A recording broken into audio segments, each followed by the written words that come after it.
Welcome back to Morning Joe. It is Wednesday, August the 15th. Still with us, we have Donnie Deutsch, president of the Council on Foreign Relations and author of the book A World in Disarray, Richard Haass, NBC News national political reporter Heidi Przybyla, Pulitzer Prize-winning columnist and associate editor of The Washington Post, and MSNBC political analyst Eugene Robinson. And joining the conversation, we've got the co-founder of Axios, Mike Allen, and law professor at George Washington University, Jonathan Turley. You know, Willie, every time, and I wonder if you have the same memories I do.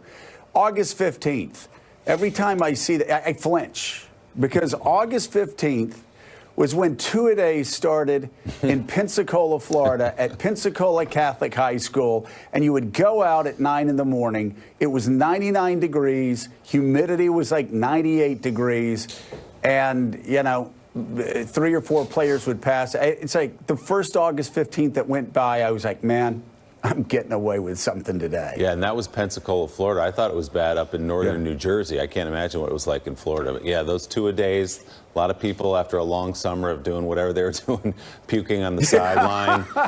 Those were tough days, but it was part of the deal, man. Joe, I got to tell you, I'm surprised. I know you played high school football. I assumed you was kind of like a lanky backup wide receiver, but you were QB. Is that correct? Yeah, it was a bad sign. If you look at my yearbook, I was the tallest guy on the team, the biggest guy on the team. I was bigger than my lineman. It led to quite a few sacks. But while we're talking to baseball and sports and football, you brought up a great point, Donnie, which is everybody's talking about the Red Sox, but you look at the Las Vegas line right now.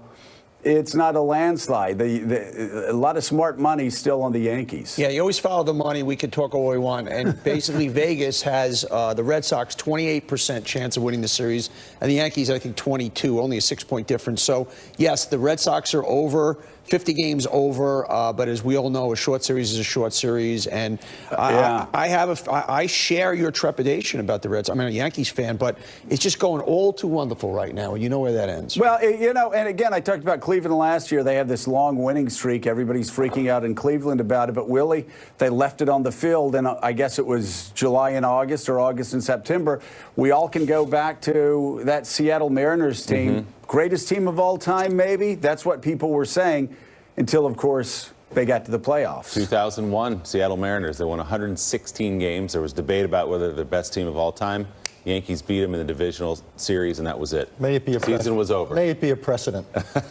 Well, unfortunately, we've got that one-game playoff. More baseball coverage coming up in just a moment, but let's start this morning with the latest polling about the Russia probe. 58% of Americans believe the investigation into Russian efforts is a serious matter, 58%, while 37% told the CNN poll they think it's a way to discredit President Trump. 70% of Americans believe President Trump should testify under oath in Robert Mueller's probe. 25% say he should not.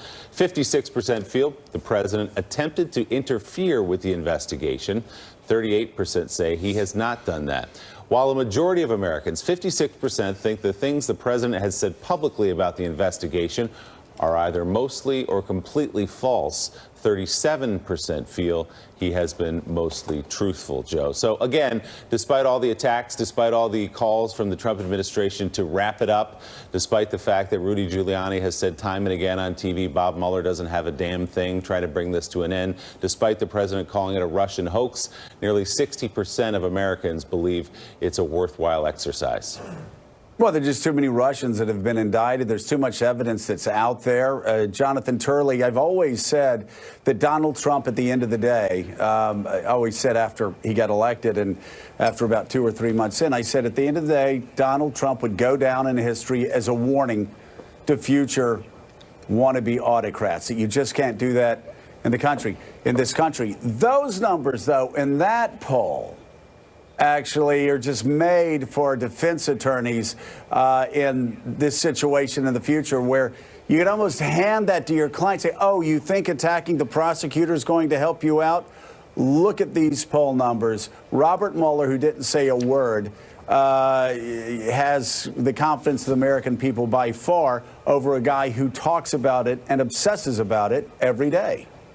Well, there's no question. It's been a universal position among attorneys that the tweets, the attacks are not helpful to Donald Trump's team. But what's also fascinating about these polls is how baked in these numbers are. That number, 37%, comes up all the time on popularity, on Mueller, on all these issues. You've got 37% that is not moving.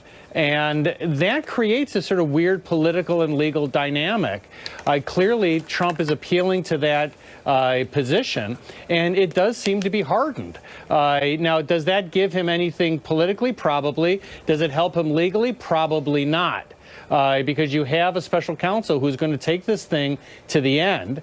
And the view of the public is that there really is a there there. And I think that that view is accurate. I mean, I don't see how anyone can seriously say that the Russia investigation is meritless or that it should be terminated. And Donnie, let's just go ahead and stick a long needle into that balloon and pop it right now. That you've had one analyst after another analyst saying, well, yes, Rudy Giuliani may be lying every day, and he may be contradicting himself every day, and he may be bringing shame to himself every day as a former prosecutor. But look at the numbers. They're moving. No, they're not. The numbers haven't moved at all. As Jonathan said, the numbers are where they were 6 months ago, before Rudy went out and started debasing himself for a man who will throw him under a bus in a second. Yeah, let's do an interesting analogy, and let's make Trump and Mueller Coke and Pepsi, and that they're two products. And no, interestingly enough, right. And that, let's say that Trump is Pepsi. He spent, if you take the amount of messaging that's been out there as far as the anti-Mueller, as far as the hoax and whatnot from him, they probably spent $1 billion of free media to get that message out. Coke, on the other side, hasn't even spent yet. They haven't come forward with their message, and they're still ahead by 20 points. So that will tell you really where the American public sentiment is, because one has been basically bombarding the airway with ads, and the other one has not spent $1 on ads if you take the messaging as ads for nothing else. And so that is really the disparity. Probably is not 20 points, it's 40% if the other message was out there. I want to go back to Professor Turley. Is there any way, in any way, shape, or form, that this kind of thing to, let's say, a future judge in any case or that works against, because they're still human beings and they've been listening to this and they've been kind of predisposed to this? Come on, shut up with this already. Is there any way that we know it doesn't help, but does it backfire in any way? Well, I think it does backfire, and it already has in many ways. If you look at the immigration cases, all these tweets, all these attacks ultimately became a determinative factor for the lower courts. I disagreed with that. I thought that the courts relied too much on the tweets, and ultimately Trump did prevail in the Supreme Court. But it did cost him. I mean, it cost him dramatically in terms of the legal team from the Justice Department. I think that what you have to keep in mind, though, is that the ultimate jury, the most likely jury, if things go really badly for Trump, it would be the United States Congress. The United States Senate is the jury of any impeachment case. I was the lead counsel in the last impeachment, and I can tell you that is as different a jury as I'll ever go before. Half of them would have been struck for cause in a normal jury. So you got these 100 senators. Now, of those two figures, the figure that many of those senators will weigh the heaviest is the 37%, because those 37% of people will not accept the evidence against Trump. And I think that this jury pool is very susceptible to that number. And Joe, yes. Joe, one footnote to Donnie's Pepsi challenge, that 70% cohort that thinks the president should testify, that includes the president of the United States. Like, we're told that his advisors think that just like he was advised not to take the Omarosa bait, the First Lady advised him not to engage with Omarosa, he couldn't help himself. And that's the reason that they think that he ultimately will do an interview with Mueller. He just can't help himself. And you look at those numbers, 70% of Americans say that if subpoenaed, Donald Trump needs to testify under oath in front of Bob Mueller. One more question for you, Jonathan. Just quickly before we get into election results, I'm curious what your take was on the Manafort trial and where we are in the Manafort trial right now. Well, quite frankly, it was a surprising move for them not to present a defense case. He just elected not to testify, which was very predictable. But that comes at a cost. Just ask Martha Stewart. The jurors are told not to take anything from a defendant not testifying. But down deep, they never really understand why an innocent person would not get on the stand to explain these things. In my view, the defense really didn't succeed in the government's case. You know, you can prove that Gates is a really bad person, but as long as Manafort looks worse, the case is still a good one for the prosecution. And Manafort looked a hell of a lot worse. And they really didn't move the ball. They have a mountain of documentary evidence showing accounts that were not claimed, accounts that clearly Manafort had. So this is a surprising decision. I think it magnified the odds against Manafort of conviction on at least some of these counts. All right, let's turn to some elections last night. A surprise in Minnesota's Republican primary for governor as Hennepin County Commissioner Jeff Johnson easily defeated Tim Pawlenty, a 2008 presidential candidate and the former two-term governor of that state, trying to win back his job. President Trump played a role in the primary. Johnson highlighted how Pawlenty withdrew his endorsement of Trump in October of 2016 after the Access Hollywood tape came out. In a debate earlier this month, Pawlenty and Johnson sparred over who had insulted President Trump more. I supported him. You told people not to vote for him. You called him a jackass. jackass. And I said, and now he's your hero. Yeah. And so, and I appreciate and respect what he's doing as well. But to put the full record on, I voted for President Trump. But you thought he was unfit to be president. And I reacted to the Access Hollywood tapes. You know, you calling him a jackass is better than me calling him, you know, unhinged. I mean, well, I have a question for you. Come on, Jeff. You said he was unfit to be president, and you were withdrawing your support a few weeks before the election. So on election night, when you were watching the coverage, who did you want to win? Yeah, so I voted for President Trump before in early voting, but again, I support President Trump's policies. I don't like his. But who did you want to win on election night? I absolutely wanted President Trump to beat Hillary Clinton. Even though you said he was unfit to be president, I voted for him. And you weren't supporting him. I voted for him. Then you should have told people that after you told them not to vote for him. You know, Mike Allen, watching that, it just shows the line everyone's walking. Scott Walker is doing it in Wisconsin as well, tiptoeing between not crossing the Republican president of their party, but also not going along with some of the rhetoric that's coming out of the White House. Yeah, poor Teapot. You saw in that clip that he was not looking like a winner, not looking someone with a strong, clear message. And we saw last night, Pawlenty showed us a reminder that this is a year to be the establishment candidate and to be the, quote, clear favorite, as Teapot was. It's a tough place to be this year. That was a great Saturday Night Live clip. I didn't think they'd come back until September. I mean, Pete Davidson was brilliant as Pawlenty in that clip. Joe, what did you see there when you watched that? It was pathetic. It was, I saw two guys, you know, did you vote for him? Did you like, you know, would you lick him in the face if it was like three inches from you? Because I was 3 inches from him and I tried to lick him in the face. I mean, it was pathetic. One guy called him a jackass. The other guy, oh my God, was offended by the Access Hollywood tape. Can you imagine that? Yeah, I think most Americans were offended by the Access Hollywood tape. And Gene Robinson, if it is possible, the Republican primary contests are becoming even more stupid by the day. I mean, down in Florida, my God, you've got a guy, Ron DeSantis, that is reading bedtime stories to his children about building the wall, has a baby in a Make America Great Again onesie, and we laugh about it today, but there will be a Category 4 or Category 5 storm that comes across the I-4 corridor, and guess what? We're going to have a governor that's not going to know what to do if he gets elected based on cute 30-second commercials and being the guy that proves that he's the biggest suck-up to Donald Trump.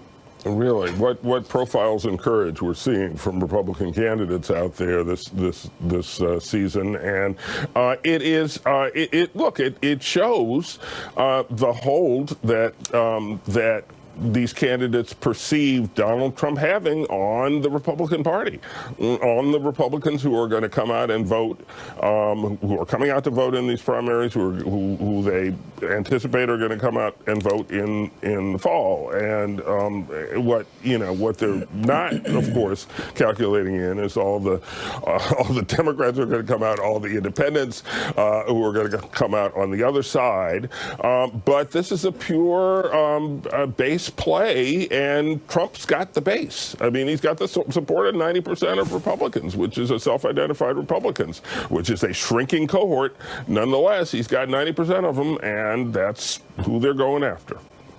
Yeah, and, Heidi, if you're a Republican candidate in a primary right now, you could look back to Mark Sanford. Here's a guy who got caught in his Appalachian Trail escapade while he was governor, about as big of a scandal as you could have while you were governor, went back to the South Carolina voters, sat down with them in diners across his district, asked for their forgiveness, and they gave it to him.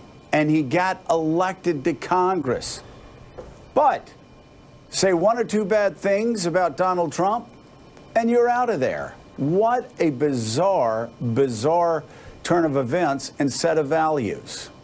And I think the impression right now among the public about just the potency of that coalition and of Trump's blessing is a little overblown, because at the same time you see this happening within the small primary community. Because remember, I looked at the latest Gallup numbers on how many self-identified Republicans there are. The number is shrinking.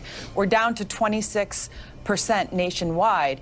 And so that is a shrinking number, and it's an even smaller number when you consider the number of people who vote in primaries. So then on the other side of the ledger, what you see happening is red states, ruby red states, where Democrats actually have a chance. Why is the Senate race in Tennessee, where Corker won by a huge margin, now considered a cliffhanger? Why do you have possibly the first African-American woman positioned to win in Georgia? It's because when you have a broader voting electorate, the other side of the ledger is more motivated. And since this may be my last chance to talk today before I see you all tomorrow, I just wanted to note that, fellas, my mic was turned off during that extended sports discussion at the top of the 6 o'clock and the 7 o'clock hours, but I will be on set tomorrow, so hope you enjoyed it. Well, no, but you just can't leave it out there like that. Get involved. I mean, are you a Yankees fan? Are you a Red Sox fan? I mean, I'm agnostic. I'm like, what? You can't be agnostic, huh? No sports. Aren't you Tigers, Heidi?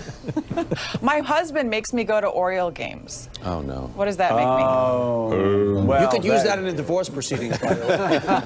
Oh my God! No, I like the Orioles, Willie. I feel sorry for them. But, since Heidi brought up the Orioles, just very briefly, Buck Showalter, by the way, a Pensacola native. Yeah. Good on Buck. Buck has been through a lot this year, but he's a really good manager. He just doesn't have any players. But I've got to give it to the organization. They've kept him there. Oh, my God. I'm so sorry.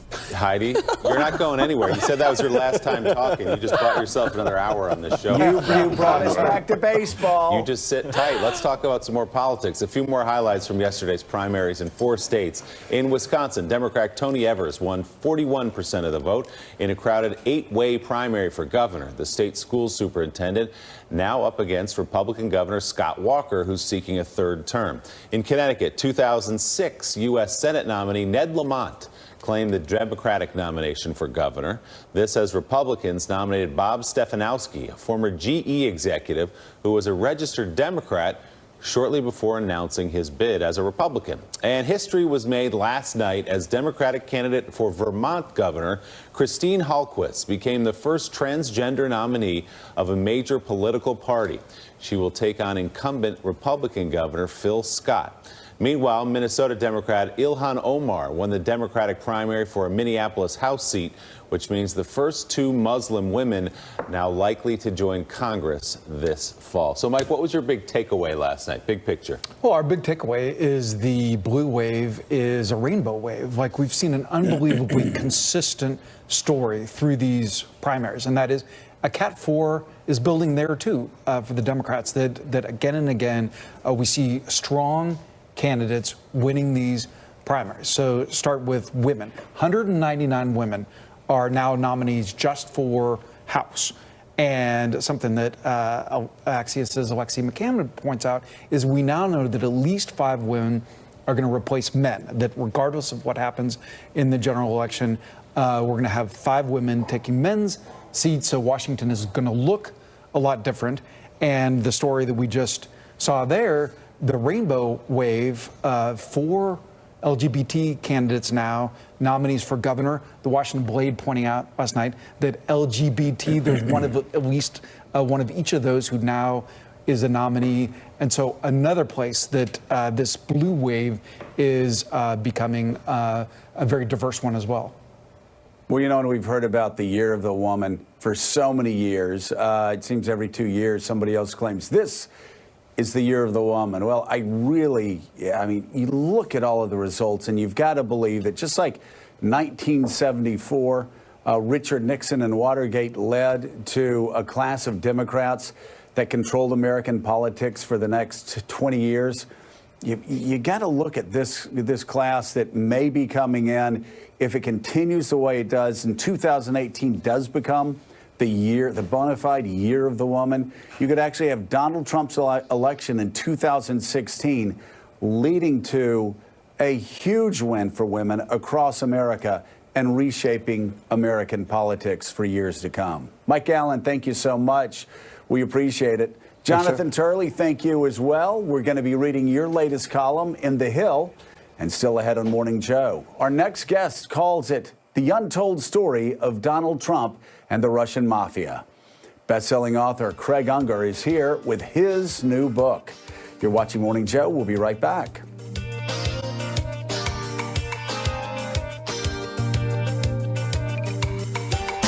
New York Times best-selling author Craig Unger. His new book is titled House of Trump, House of Putin, the untold story of Donald Trump and the Russian mafia. In it, Craig paints a picture of Donald Trump as a Russian asset, unraveling ties spanning 4 decades, including relationships with dozens of people who have alleged connections to the Russian mafia. Also with us, former Assistant United States Attorney in the Southern District of New York, Mimi Rocha. She's a distinguished fellow in criminal justice at Pace School of Law, an MSNBC legal analyst, and somebody with a little experience in what we're about to talk about. Good to see you both, Craig. Thanks for being here. Congratulations on the book. Let's just set the time frame where we're talking about here. How far back do you go with Donald Trump and his business ties? Well, I go back nearly 40 years, and what I see is essentially the greatest intelligence operation of our times. And it starts off in 1984 with a man named David Bogatin, who has ties to the Russian mafia, and he meets with Donald Trump in Trump Tower, which is newly opened and is sort of this glamorous, it's the supreme moment of Donald Trump becoming a master of real estate in the United States. And what we end up seeing is Trump Tower becomes sort of a cathedral of money laundering. David Bogatin meets with Donald Trump. He has no apparent job. And he says he's going to buy 5 condos. He has $6 million in cash. That's the equivalent of about $15 million today. And that sets off a pattern that goes on for the next 30 years or so, in which over 1,300 condos are sold in what appears to be money laundering. By that, I mean it triggers, they have 2 characteristics. One is these are all cash purchases. 2 is they're through shell companies. They're anonymous purchases, so the public records don't show who the real owners are. So does Donald Trump have a sense of who these people are? In other words, was this a witting or an unwitting thing for Donald Trump in terms of having these people come through Trump Tower? Well, I call him an asset rather than an agent precisely because we don't definitively know the answer to that question. I can't get inside Donald Trump's mind, but he's meeting with this guy, and we do know that there are about 1,300 other operations in which he's profiting heavily from that.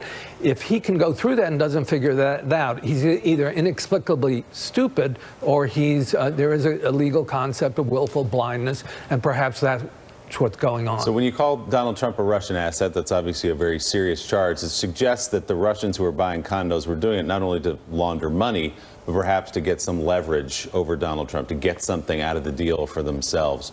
What was their objective, and why did they identify Donald Trump? Well, he was he was simply an influential business person initially, and I think it started out just to launder money, but it grew into more than that. And I interviewed General Oleg Kalugin, who was head of counterintelligence of the KGB. And when I asked him about what role the Russian mafia played, he said the Russian mafia, that's just another part of the KGB.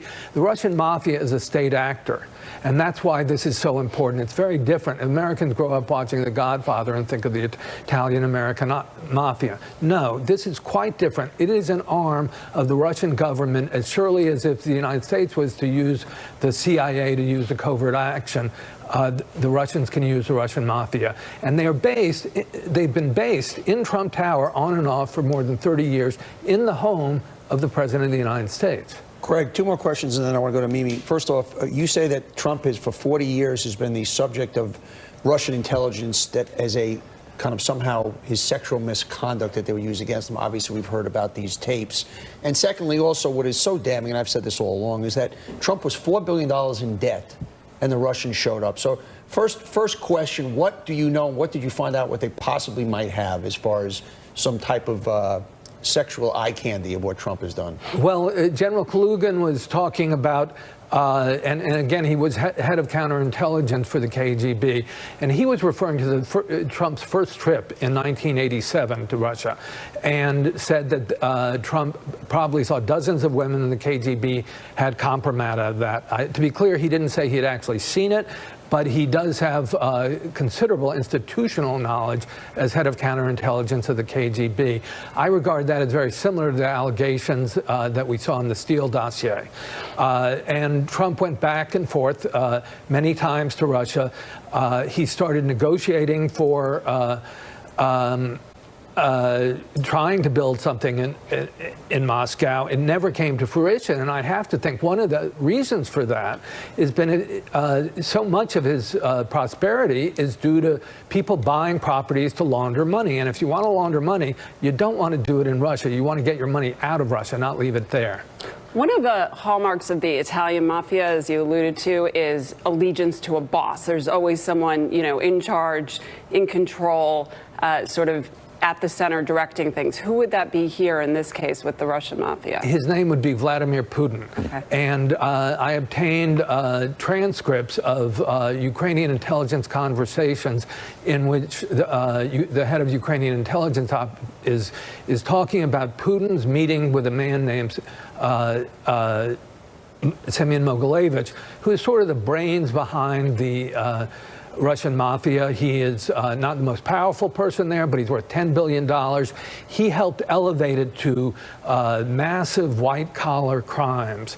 And he's still there in Russia, and he was on the FBI most wanted list for many years. Oddly enough, I mean, his lawyer later on down the road ended up being William Sessions, of course, who was director of the FBI. Mimi, how much of this do you think is known to either the congressional investigators or, more importantly, to Bob Mueller? Is it possible for a journalist, Craig, to come in and amass a book like this, and someone with Mueller, given all of his capacities and powers, is it imaginable that he doesn't have this and more? No, it's not imaginable. And actually, I mean, you alluded to, I'm going to pronounce his name wrong, but Mogilevich, whose name I've heard before. And, he was on the FBI's most wanted list. I mean, a lot of these players, I think, have come up in cases, public cases, fraud cases. So it might even be a matter of going back and looking at old source information. And I'm sure they've done that. The FBI is very good at that, at harnessing what information it has historically to look back at people who might not have seemed so important, 10 years ago, but now are going to be key players. Craig, what are these men that you interview, these ex-KGB officers, these Russian mobsters, think now as they watched a guy they invested in the 80s or the 70s as a businessman, have watched him rise to the White House? What did they think? I mean, actually, a lot of them have absolute contempt for him. And I did get someone close to the Russian mafia, and I was sort of, there was one of these moments where you realize, I said, what's your problem with Trump? He's been laundering money for you guys for years. And they started, they just made fun of him. They thought he was sort of pathetic. They referred to possible compromise they had on him, and they didn't think much of him. And are they ready to act on the compromise that they allege to have? Sometimes compromise is best withheld to use pressure, but I think it's interesting to look at the case of the Prime Minister of Hungary, Viktor Orban, who did a complete 180, a complete about-face that became sort of very much a Putin puppet. And again, and this is in the book, I talk about how the Russian mafia appears to have used compromise on him, and then he does his 180.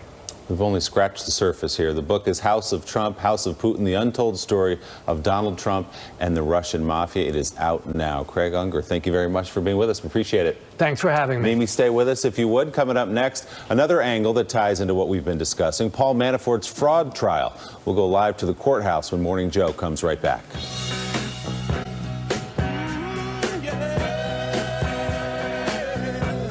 Closing arguments set to begin this morning in the trial of Paul Manafort after his defense team rested its case without calling a single witness. Attorneys for President Trump's former campaign chairman did make arguments for acquittal yesterday, which the judge denied. Manafort, who has pleaded not guilty to tax evasion, bank fraud, and money laundering, spoke for the first time during the trial yesterday. The judge called him to the podium to make sure he understood he had the right to testify if he wanted to. When asked if he did want to testify, Manafort simply replied, "No, sir." Speaking to reporters outside the courthouse, Manafort's lead lawyer said his team did not call any witnesses because they do not believe the government has offered sufficient evidence to prove its case. The case is expected to go to the jury later today. And joining us now from outside the courthouse in Alexandria, Virginia, MSNBC legal analyst Daniel Goldman. He's a former assistant United States attorney in the criminal division of the U.S. Attorney's Office for the Southern District of New York. Daniel, good morning. Good to see you. Are you surprised, as Jonathan Turley was this morning, that Manafort's team didn't call any witnesses? No, I'm actually not as surprised as Jonathan, because their case really, the way they laid it out, rises and falls on attacking the government's cooperating witness, Rick Gates. And they were quite effective in making him look bad on the stand. And if they then called their own case, that detracts a little bit from that argument. If you're a defense attorney, you have to have a theory of the case one way or another. Theirs was that Rick Gates is the culprit. He's the fall guy. He is the one that did everything. And if you start to then bring your own case and make an affirmative defense, you sort of trying to have it both ways. And I think effective defense attorneys realize that it's not good to try to have it both ways. So I'm not actually that surprised. And Mimi, there were some defense attorneys I spoke with yesterday that said that Manafort's team had no defense, put up no defense of the case because they have no defense, no rebuttal witnesses because it's hard to rebut what's in black and white before them in bank documents, and that Manafort would have just made a horrific witness and would have been torn to shreds. It seems the defense had little choice but to just punt. Well, I think that's right. If he had testified, if Manafort had testified, there would have been documents put in front of him that would have destroyed him. I mean, their emails. And as you say, it's hard to rebut documents and paper, which is the bulk of the case. Dan's right, obviously, that, Gates was a central witness, and the defense did a good job cross-examining him. But at the end of the day, the case really rises and falls on the documents, which is why it was kind of a dry case, and it's all going to come down to the arguments. And it's not uncommon for defense attorneys to rely on the government hasn't met its burden, because it is a high burden, and they'll try and poke holes in it and make Gates, look like a liar. But the government, I expect, will come back and say, okay, you don't need to believe Gates. You don't need to rely on him alone. Look at all the other evidence. And that should carry the day here. Dan, Gene Robinson has a question for you.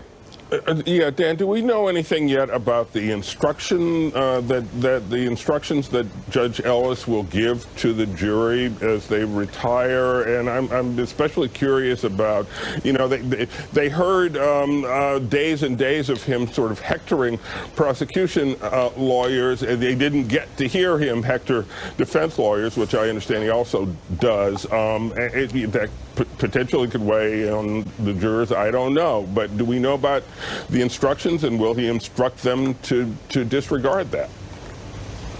You raise a good point, and it may have been a factor in why Manafort did not call any witnesses, because the judge really did put his finger on the scale, particularly during Rick Gates' testimony. And yesterday, during the conference where the parties hash out any objections to the judge's instructions, the only issue that was in dispute and that the prosecutors raised was this issue of the importance of the judge's comments during the trial.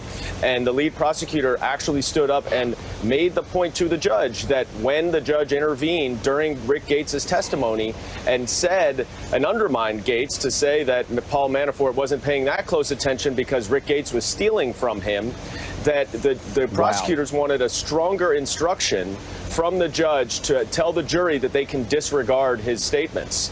So it absolutely is an issue. The judge seemed open to beefing up what his standard instruction is on that issue. He did not push the prosecution hard. I got the sense a little bit that he realized he may have gone a little too far. A little too far. Yeah. Donald Trump once in a while maybe, uses words he shouldn't use on Twitter. I mean, this judge went way too far. It's stunning. Just the hectoring of the prosecution we saw time and time again. Daniel Goldman, thank you so much. We appreciate you being with us. We will be waiting to see how the jury comes back. And still ahead, the Trump campaign takes legal action against a former top White House advisor, thereby assuring her a best-selling book. I'm sure she will thank them for that. We'll talk about it next on Morning Joe. When we break news. The Trump campaign is now taking legal action against Omarosa in the form of an arbitration complaint claiming she violated a 2016 confidentiality agreement. The former reality TV star turned White House official admits to signing the contract with the campaign, and she tells our Katie Tur that she doesn't believe it's been breached. There's also the issue of those White House secrecy agreements. Omarosa said she didn't sign that particular contract, but not every White House official was as forthcoming. Have you signed an NDA? I'm not going to get into the back and forth on who has signed an NDA here at the White House. I can tell you that it's common in a lot of places for employees to sign NDAs, including in government, particularly anyone with a security clearance. Let me ask you what it says about the expressions of loyalty or lack thereof for people who work behind that wall. Why do people need to be contractually obligated to forever after, in perpetuity, never say anything negative about the president, any member of his family, any product they should produce? Why is that necessary? Look, again, it's common in a lot of corporations to protect the corporate interests. What's the particular necessity? It's also, despite contrary opinion, it's actually very normal, and every administration prior to the Trump administration has had NDAs particularly specific for anyone that had a security clearance. This White House is certainly no different. So a quick fact check on the claim you just heard. No, NDAs are not standard in White Houses. But Willie, like I said before, I just got to believe Omarosa, her book publishers, her PR team, they have to be thrilled that the White House that Donald Trump is suing Omarosa and trying to stop the book that the President of the United States doesn't want you to read. Well, here, Mike Allen was here a couple minutes ago with Axios reporting that Trump's advisors and his wife, the First Lady of the United States, went to him and said, do not engage with Omarosa. It only elevates her and will help her book sales. He couldn't help himself. Now has called her a crazed, low-life dog, among other things, tweeting about her. I wanted to read a tweet yesterday from Ari Fleischer, who was the White House press secretary, of course, under George W. Bush. On the NDA issue, it's simple. White House aides with access to classified info sign a form in which they commit not to disclose classified information to unauthorized people. Beyond that, there are no NDAs. Were no NDAs while I was press secretary. That's from Ari Fleischer. Richard Haas, you worked for 4 presidents. Did you ever sign an NDA? No, and as Ari said, what you do is if you have access to classified information, you agree not to disclose it, and that's permanent. And if you want to write a book, and I've written several books, what you do is you then have to you give the manuscript, and people go through it, and they basically say if they either approve it as is or they redact certain parts, and that's what you have to go through. That's the only thing you agree to, and it's not after your political judgments. Right. It's simply about whether you're using or disclosing classified material, so it's very narrow. Joe, I was reading your intro, and you do this live 15 hours a week, and I'm here a few hours a week, and it's easy to kind of just get numb to things. And your intro was, the Trump White House is suing Omarosa. Can you imagine if you read that 10 years ago? I mean, you could not. Oh, my Lord. It's unfathomable, and yet we're in this and anesthetized to the complete insanity of all of this. Yeah, no, it is complete insanity. But you know what's so ironic about what Richard just said, Willie, is that he was in 4 administrations. He never had to sign an NDA. But anytime you go out golfing with Richard, he makes you sign an NDA on the first tee. About the score, is that what it is? Self-conscious about your scoring? Joe, what makes golf unique is that it's an honor system. And, you know, I need to hold you to that. You just can't count the good shots. Richard claims that his scoring and his handicap is a closely guarded national security secret, Willie. Hey, Mimi, golf aside, and if you want to talk about your golf game. I'm not a golfer. Have at it. Okay, My husband is, big golfer. Fair enough. Does the White House have a case from what you know about it suing Omarosa here? No, and here's why, and this is to the point that Richard made. There's this thing called the First Amendment, and the reason that you can restrict former White House employees, for example, about talking about classified information, it's because there's a state interest, a compelling state interest that outweighs a citizen's right to free speech. That's not going to be true with respect to gossip about, you know, the White House or even criminal acts or whatever you want to call it. So I would say, you know, are there perhaps individual things that might fall into the category of a compelling state interest that, you know, could be suppressed? Maybe. But this NDA is written in this broad, overreaching way. It's just not going to hold muster. So, Joe, to recap, the White House is engaged in a pointless lawsuit against Omarosa to stop information that's already out in public and will only elevate her book. My goodness, where have we heard this before? Oh, wait, every 3 weeks, it seems, from a disgruntled employee. You know, Gene, it is, maybe this is just another example of how Donald Trump doesn't get it. He was ill-prepared to be president of the United States, but almost every company in America, you know, when you leave, they have you sign an NDA. I know NBC has NDAs. I'm sure the Washington Post has NDAs. I'm sure Citibank, you name it. Most of them do. But not government service. Not when you're in the government, and not for government service when you're working at the White House.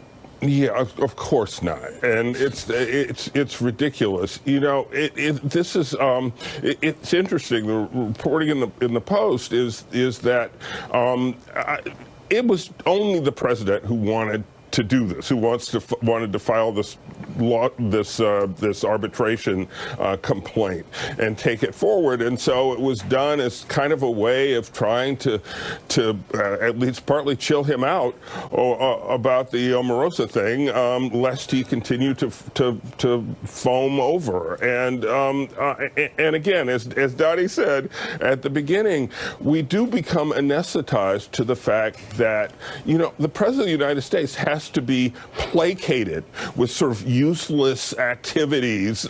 His aides just actively try to figure ways to, to occupy his time and to improve his moods, lest he do something really totally insane. And that's where we are. All right, still ahead this morning. The president may call the Russia investigation a witch hunt and a hoax, but new polling shows most Americans disagree. We'll break down those numbers for you. Plus, we'll bring in a member of the House Intelligence Committee, Congressman Jim Himes, when Morning Joe comes right back with a packed 8 a.m. hour.